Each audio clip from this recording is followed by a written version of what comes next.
Start. নমস্কার, আমি বেলা কীর্তনিয়া। আমার নতুন চ্যানেল ইজি রেসিপির পক্ষ থেকে আপনাদের সকলকে স্বাগত। আজকে আমি চিকেন শ্যাশলিক করে দেখাচ্ছি।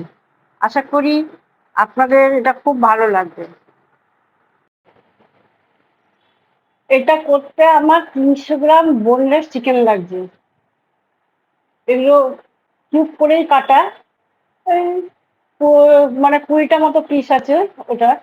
আর এদিকে আমার ওই কিউব করে কাটা একটা বড় পেঁয়াজ, একটা ক্যাপসিকাম আর 2টো টমেটো, আর ওই 4-5টার মতো স্টিক নিয়েছি। ওই স্টিকগুলোর মধ্যে ওইগুলো গাঁথবো। ওই মানে মোটামুটি ওই 4 পিস করে ওর মধ্যে যাবে। ওই 4 পিস মাংস থাকবে, টমেটো থাকবে, আর ওই পেঁয়াজ ক্যাপসিকাম এগুলো সব দিয়ে মোটামুটি একটা স্টিক আমি তৈরি করবো।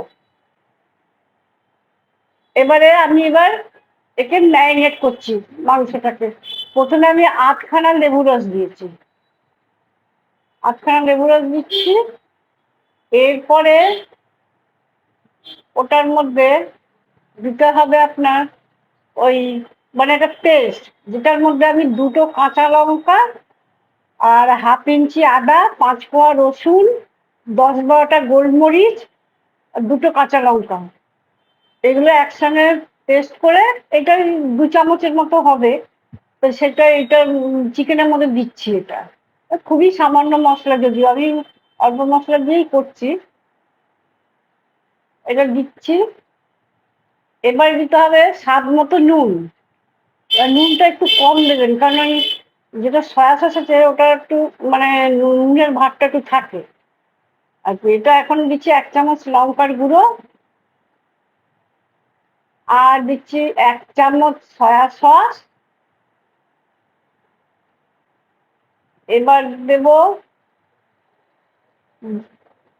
2 চামচের মতো এবার উস্টার সস দেবো। 2 চামচের মতো, হ্যাঁ 2 চামচ দেবো উস্টার সস। এইবারে এবারে সবগুলো মানে ভালো করে একটুখানি হাত দিয়ে মেখে নেব। সুন্দর করে মেখে নিতে হবে। হ্যাঁ, এবার সুন্দর করে একটু মেখে নিতে হবে।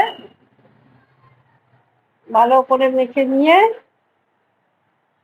তারপরে এই যে 1 থেকে 1.5 ঘন্টা একে ম্যারিনেট করা দরকার। তা আমি 1.5 ঘন্টা মতোই রেখেছি, আপনারা 1 ঘন্টা রাখলেও হবে। মানে 1.5 ঘন্টা রাখলাম এই কারণে যে মাংসটা বেশ সহজে নরম হবে। এবার একে ঢাকা দিয়ে আমি 1.5 ঘন্টা রেখে দিয়েছি। এখন 1.5 ঘন্টা রেখে দিয়েছি। এবার আমি 1.5 ঘন্টা পরে এবার আমি 1.5 ঘন্টা পরে ঘুরে আসলাম। এবারে আমি করবো কি, কাঠির মধ্যে এবারে যে মানে 1 পিস করে মাংস, তারপরে একটা পেঁয়াজ, একটা ক্যাপসিকাম, একটা টমেটো, এইগুলো সব একটা একটা করে গেঁথে গেঁথে পুরো স্টিকটাকে ভর্তি করব। মানে ওই 4 পিসের মতো মাংস যাবে প্রত্যেকটা স্টিকে। ওই 4 পিস মতো করে নেব, ভাজতেও সুবিধা হবে। আর ইয়ে ভাজার সময় সুবিধা হবে, কারণ যে বেশি আবার মাংস ঢুকে দিলে তার মাংস আবার সিদ্ধ হওয়ার জন্য একটু অসুবিধা, মানে জায়গা পাবে না তো। ওই জন্য ওটা মানে সিদ্ধ হতে একটু অসুবিধা হবে, আর এটা সহজে সিদ্ধ হয়ে যাবে। এটা তো করার সময় একটু, আর এটা তেলও কম লাগে। তেল মশলা দুটোই খুব কমই লাগে। এই জন্য এটা মানে যেহেতু আমার ইজি রেসিপি, সেই জন্য আমি ওই সহজভাবেই মানে করার চেষ্টা করলাম আর কি। ওই সেই মানে এগুলো আপনারা এই সন্ধ্যেবেলা ধরুন স্ন্যাক্সে খুব ভালো যায়। এছাড়া ধরুন বাড়িতে কোনো অতিথি আসলো, তাকেও করে দেওয়া খুব মানে ভালো হয়। এখন একটা এখন একটা এই দেখুন, এইটা আমি একটা কমপ্লিট করলাম। এইভাবে এরকম করেই আমি এটা 5খানা স্টিক হবে।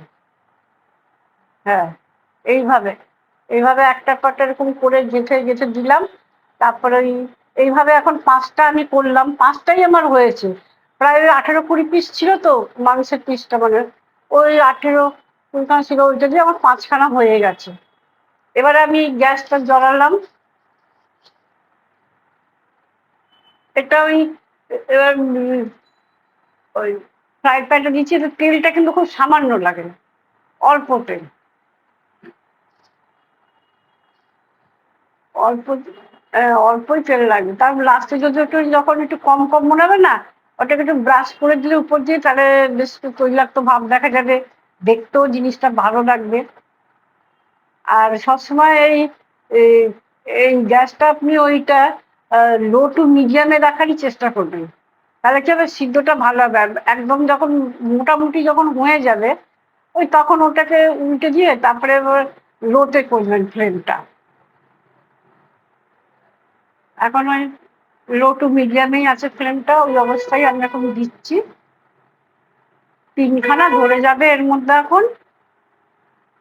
তারপরে এইভাবে করে করে পরে আবার লাস্টে যখন 2টো থাকবে সে 2টো করে নেবো। এখন আপাতত 3টে দিলাম, এই 3টে দেওয়া হলো।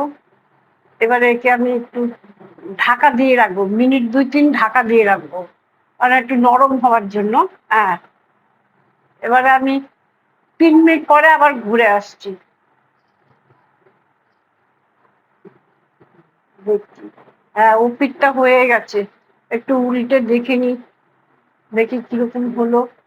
দেখি 1 পিঠ হয়ে যাবে, একটু উল্টে দেবো, একটু উল্টিয়ে দিই।